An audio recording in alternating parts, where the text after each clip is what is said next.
St. Raymond Anonymous Foundation for Freedom, Family, and Faith. Hi, I'm Anne DeSantis, Executive Director. In 2015, the Mercedarian Friars came together because they wanted to start a foundation to help families in crisis. And that's exactly what we've been doing over these years. Whether it be something to do with divorce, separation, trauma, job loss, loss of a loved one, or other adversities, we've helped so many families get through those tough times through the spiritual works of mercy. We'd love to hear from you. Please do get in touch with us for our services. They are prayer, priestly consultation, podcasts and videos, and programs and events. We look forward to hearing from you. Just go to nonotus.org and get in touch with me. I look forward to hearing from you. God bless.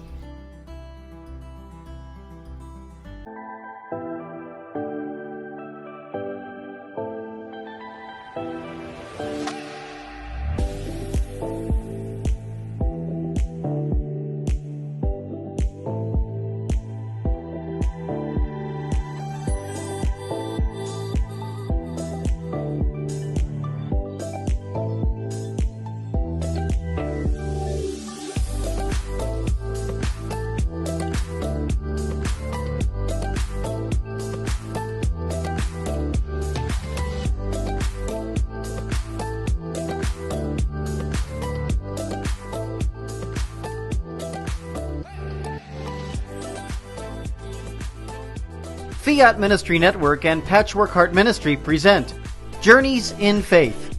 Now, here's Anne DeSantis.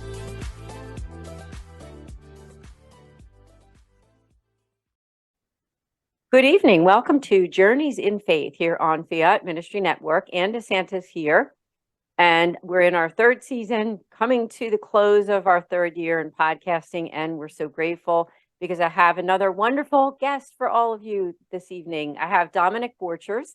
He is the Vice President of Evangelium Consulting Group, and he's a consultant as well.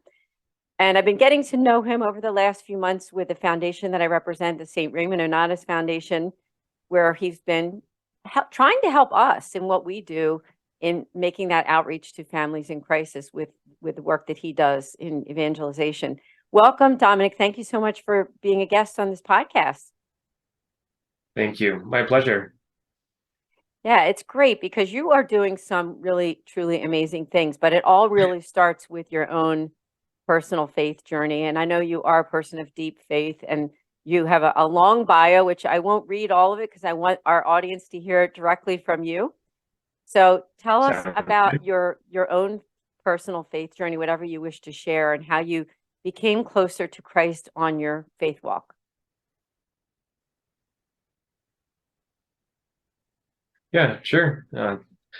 Thank you for hosting me. It's a pleasure to be here, and I'd definitely be delighted to share that. So, I guess some quick snapshots. So, born in Ohio. Actually, my dad was going to Steubenville at the time, but then South Dakota for 6 years, Illinois for 3. Did I mention South Dakota? Yeah, I did. Okay. And then California for the remainder. I currently live in Denver, though. Third oldest of 8. I always like to say kind of my catchphrase, if you will, now. So as the third oldest, I like to say third time's the charm. And since the other siblings aren't here to contest that, that's the story I'm going to go with. But anyway, so that's just a quick kind of personal background. It really was, part of the faith story definitely begins with my parents, just because they're just definitely, man and woman of great faith, and really passed on the faith very well to us.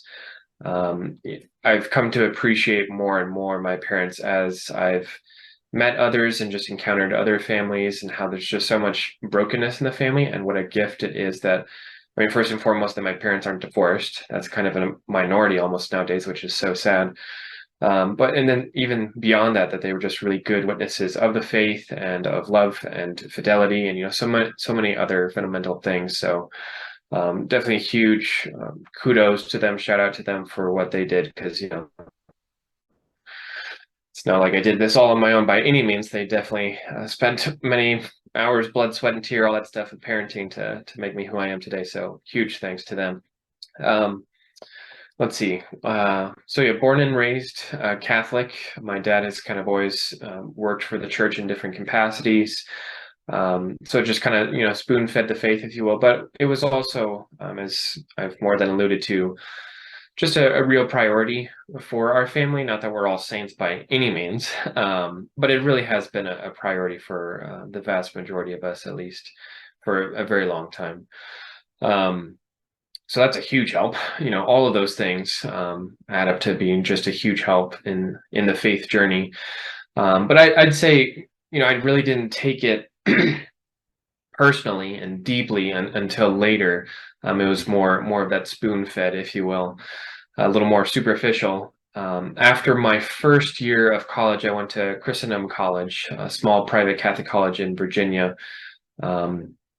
After my first year, it seemed like I was going to be able to.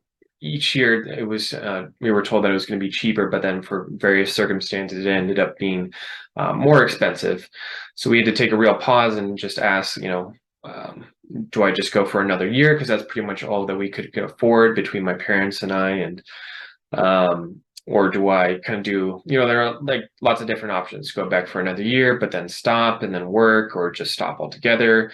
And it was the first time that I really had to make a decision on my own that really only I could make. My parents couldn't make that decision for me. I mean, they could, I guess, tell me in different things, but it was really my decision.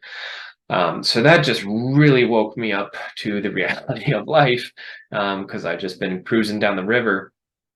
And it brought into question a lot of other things, just like realizing that I wasn't just cruising through life. I was also just cruising in my faith. And did I actually really truly believe the fundamentals of the faith? And at the time that this was all happening, thanks be to God, providentially, I was in beautiful location in Lake Tahoe, California.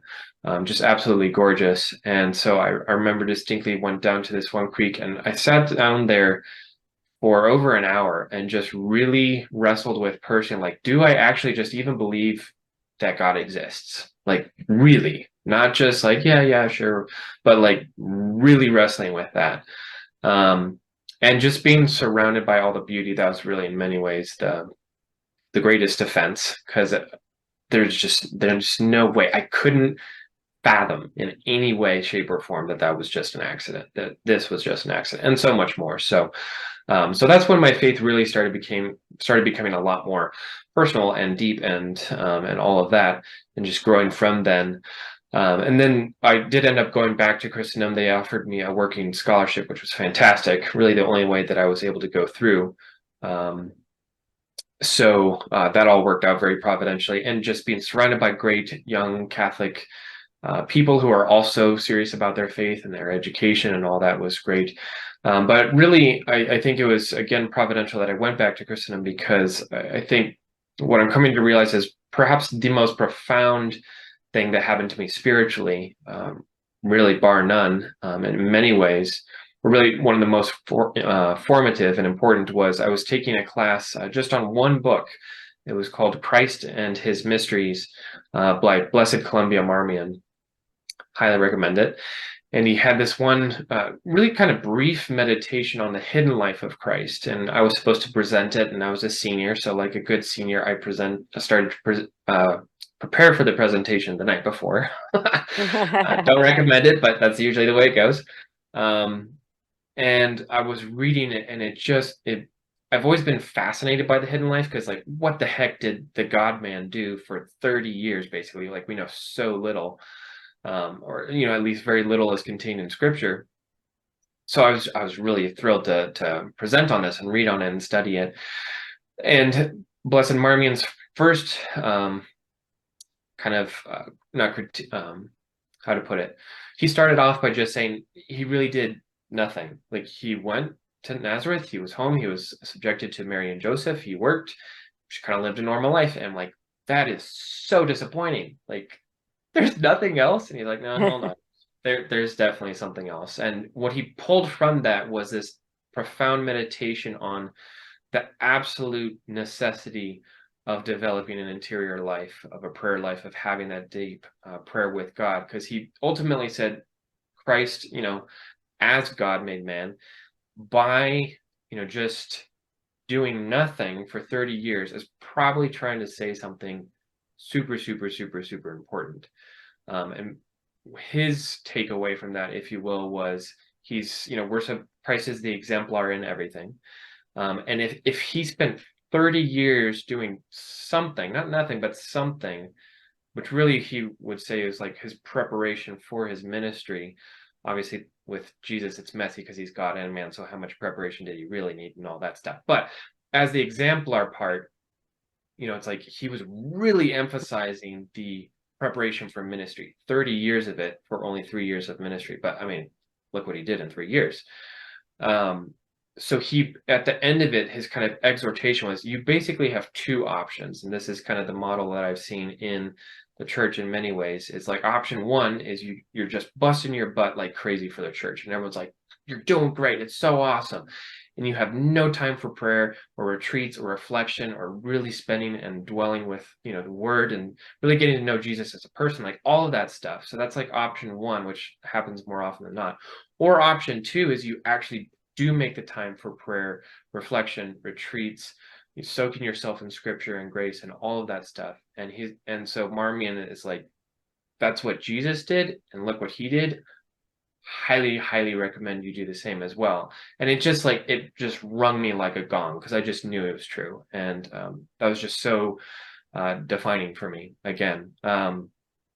After college, though, to continue with this story, so that again, just to kind of emphasize it, has just come up and repeated itself, or just come back to me over and over again, because I'd forget it, but it would always come back, and it's been on my mind a lot of late, as I'll get to. But graduated from college, and then that's when I first really started working with Evangelium. Nepotism is definitely a thing. My dad started the company, so that's a joke I crack as well. But I started off pretty simply by just, my dad had a spinal fusion just 2 weeks after my graduation. So my introduction into the company was literally just like moving around luggage, because he couldn't do that when he was recovering. But I'd sit in on meetings and trainings and different things, and I was like, whoa, this is really helpful, super important stuff.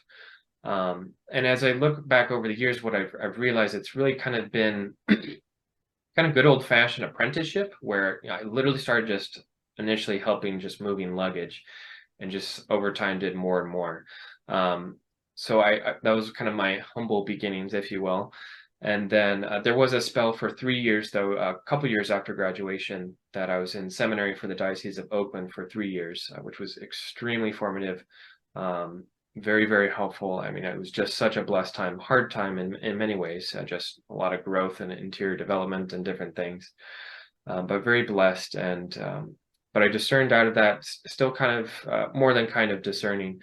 So we'll see what God has in plan for that. But when I discerned out 2.5 years ago, I really couldn't think of anything else I wanted to do other than Evangelium, because I had already been doing that at least part-time for a bit. So I came on full-time, and then just eventually, now I'm vice president, I guess, and also content developer. That's another one of my titles, if you will, which, I mean, it's kind of a more interior distinction, but that's been very helpful, because what I've been doing with that is I was kind of tasked with, so one of the things we do for Evangelium is just create a lot of clarity on like who we are, what are we doing, and all these things, and kind of the process in which we do that. And our most fundamental clarity question is just, how do we as a team, which we address both personally and as a group, just discern God's will.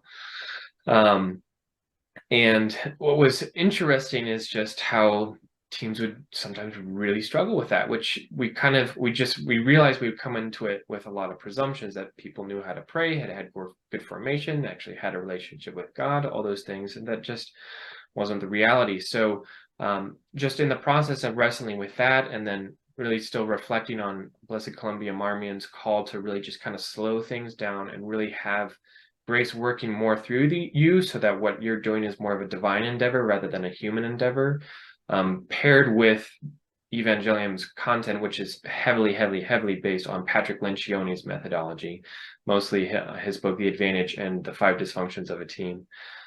Just kind of the wedding of the two, if you will. So that's a kind of a new program I've kind of been developing, just some of the fundamentals of prayer and spiritual warfare, discernment of spirits, those kinds of things, pulling from college, seminary, personal experience, the wisdom of many other people, and just seeing where it goes with that.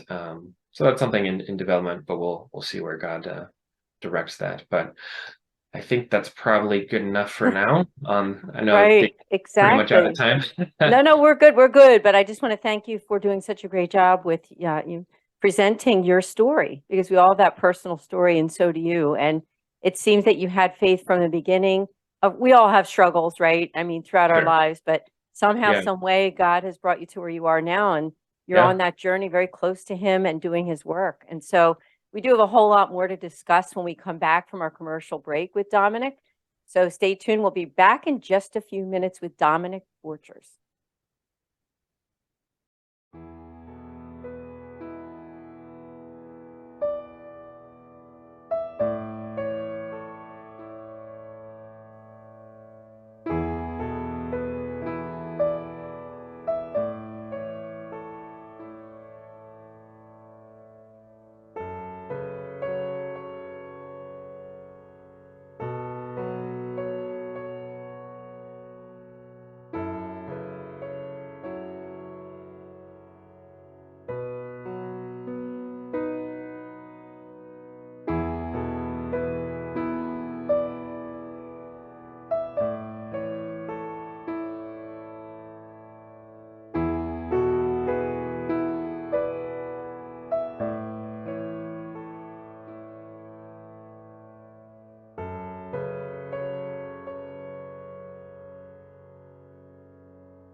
Welcome back to Journeys in Faith on this Friday evening with Dominic Borchers, my guest.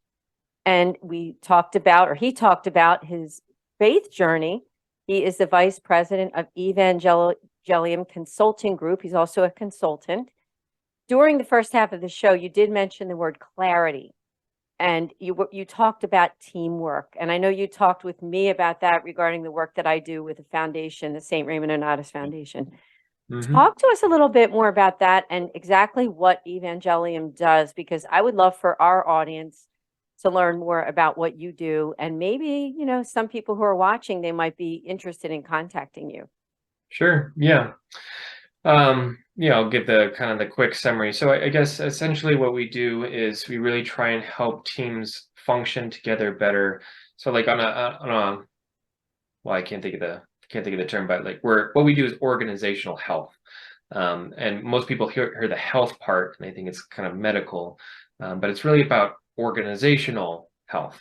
So really just helping organizations, and specifically primarily the leadership team and the leader, to just function together better as humans on a behavioral level, and then also just getting a lot of strategy and clarity in our training process. So what we do is really just focus in on getting a lot of clarity with behaviors, like what do we want?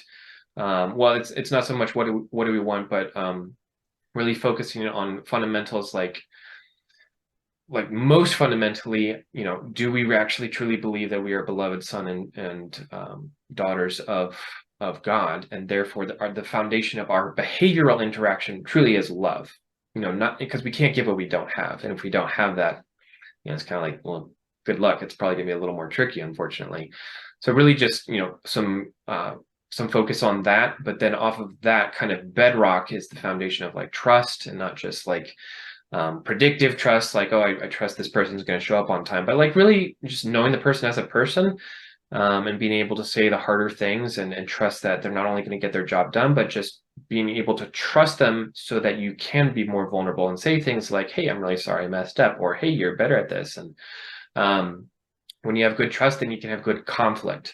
So we have different exercises to build trust, and then really discussing and different tools to help have good conflict, where you can get everything else on the table, all the different obstacles that might be preventing good conversations. So good conflict leads to good commitment leads to accountability, which leads to bearing fruit. So that's kind of like the first major section.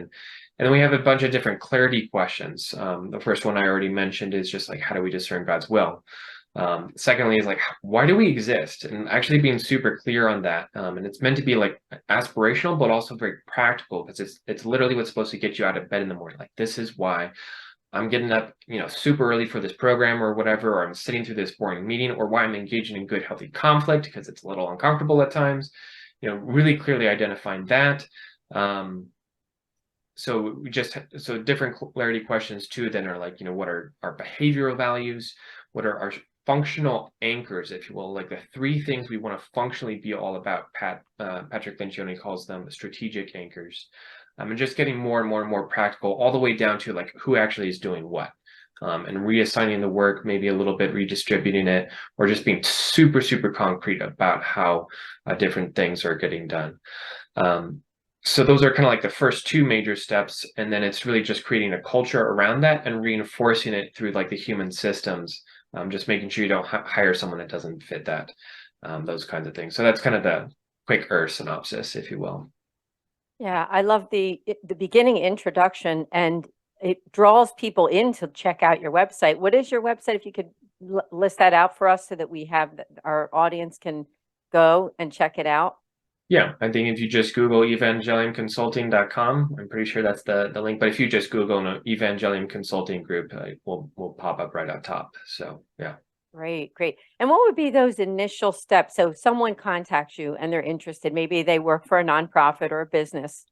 Sure. What would be some of those initial steps that you would take them through to find out how to fill those needs? Because isn't that what it's about? You're there to help fill the needs of that organization. And of course, you're a Catholic business, so that you're looking to help them in that sense too, with the faith aspect and evangelizing, right? Because I think we're all in the process of evangelizing, aren't we? If we are working in some field within the Catholic Church. Yeah. I mean, I think so. You can definitely reach out through the website. You can also reach out to me directly at dominic@evangeliumconsulting.com. That's my personal work email, if you will. And first steps is really just, getting to know each other, just to see, just kind of address that human element, so we're not just titles talking at each other. And then just asking, what are some of the more painful things going on in your work reality, and what are maybe some things that I can help in that area. And we're very, very tailorable to kind of your needs. We kind of have this preferred package, if you will, where we come in and really work pretty intensely for 2 days with your team and just get a lot of clarity, and then continue to do trainings and coaching for another 90 days after that at least. But we're very tailorable. Again, if there's a very specific thing you're struggling with, we can just start there. We do a lot of little free things as well. If you're a smaller business or just a nonprofit, don't have a lot of money, we're more than willing to tailor prices and all that stuff as well. So either through the website or through the email, dominic@evangeliumconsulting.com, I think would be the best way. So awesome. Is there anything that's going on this coming year? Now, we're taping this in June of 2023. People are going to watch it way after this, but it's the way it always is once it's taped, right? It's kind of there in perpetuum. So what would be, some things that might be happening over the next year that you might want them to keep an eye out on your social media or your website?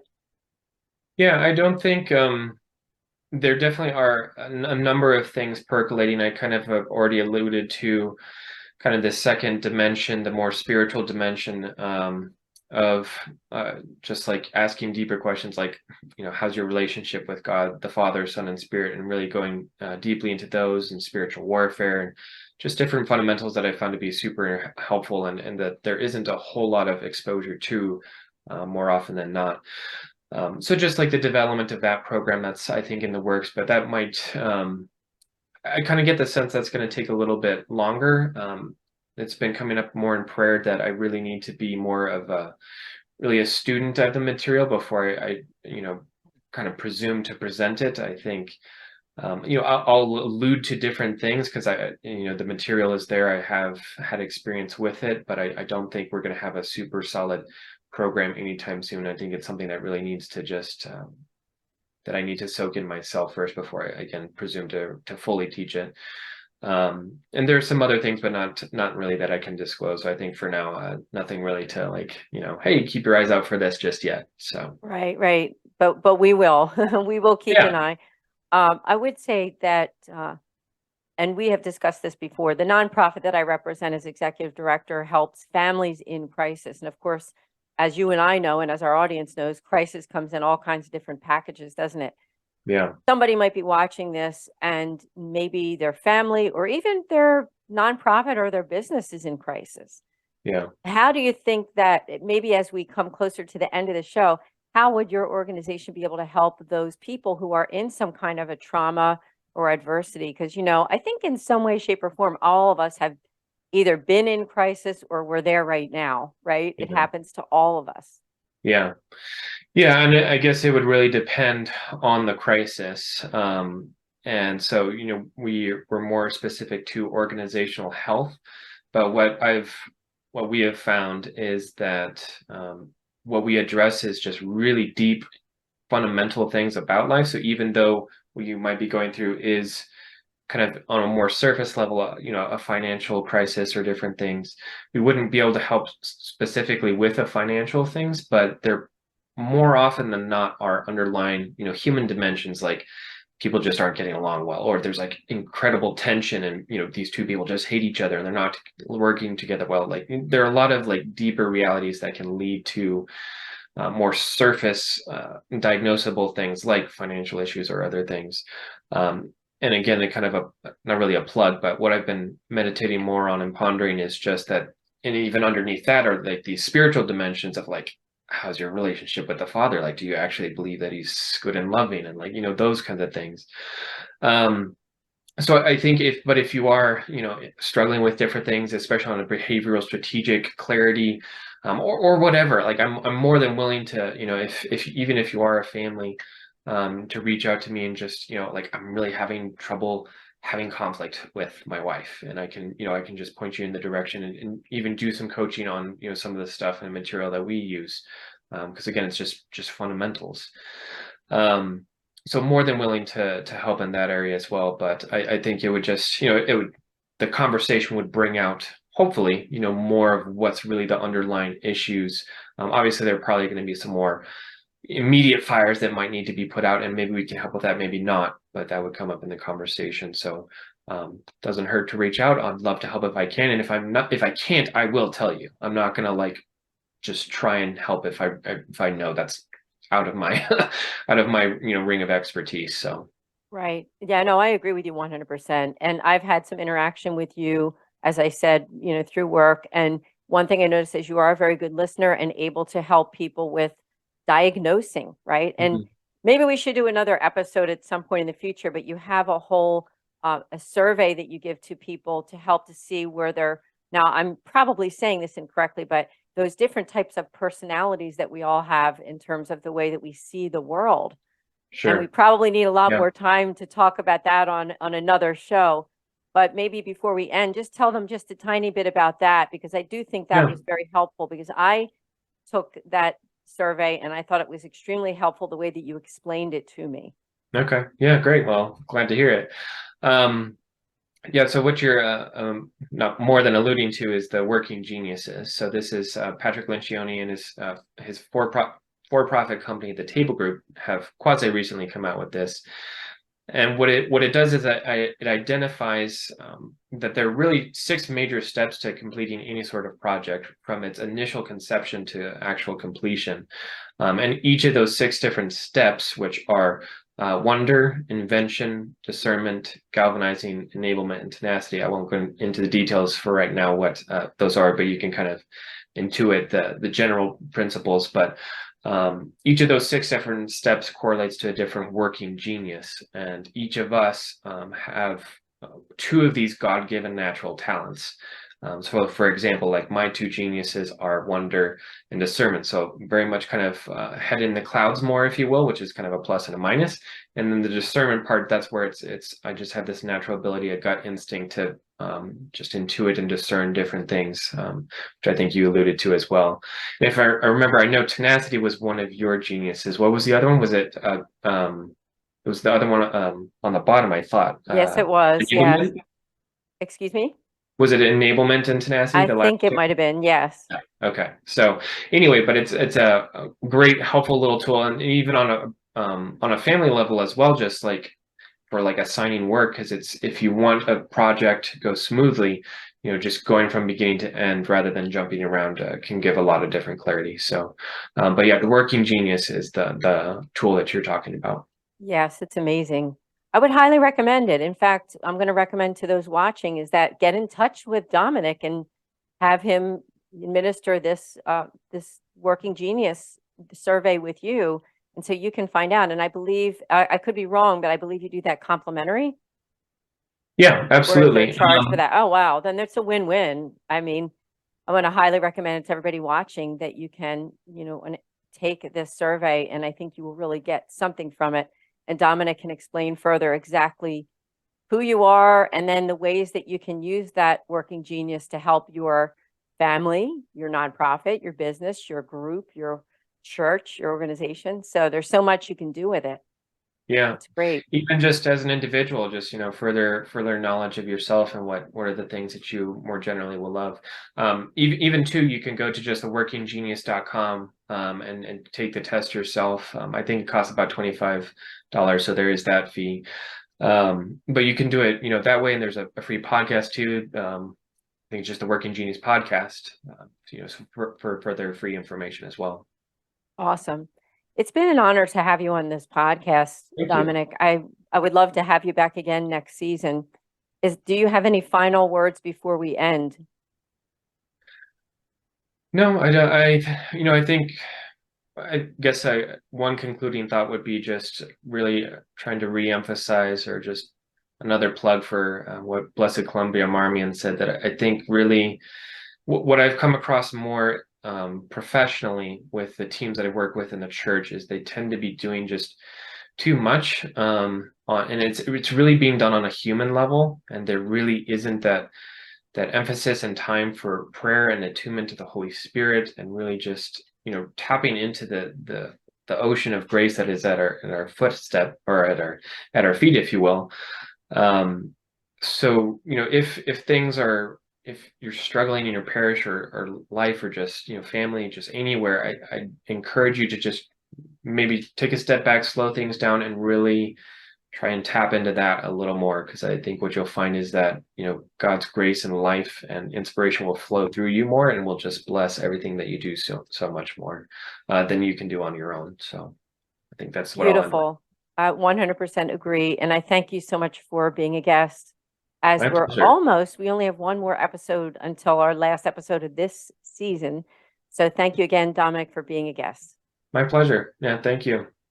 And we'll see all of you here next week for Journeys in Faith with Anne DeSantis on Fiat Ministry Network. See you then.